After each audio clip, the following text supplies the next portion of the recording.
Guys, maulan na bagyong upong. Ito, gagawa tayo guys ng mais king yelo. Talaga si Inday salang utak. Kung kailan tag-ulan, tsaka gagawa ng mais king yelo. So yan, i-ano natin ang yelo. I-shake kasi ilalagay natin siya sa blender. Yan. Grabe Inday, lakas ng ulan. Trip ko kumain guys ng tawag nito ng mais con yelo. So, paano ba yan? Sasalin muna natin con yelo at sasalain natin yun. Okay. So, saan ang akin? Bakit ganon? Nakasaksak na ba talaga siya? Iba pala ang saksakan niya. My goodness. So, yun guys, ang ating mais con yelo.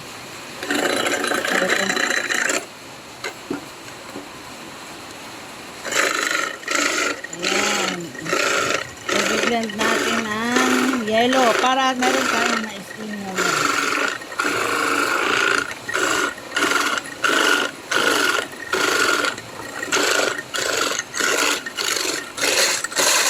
Kailang tagulan sa kasi hindi gumagawa ng palamig.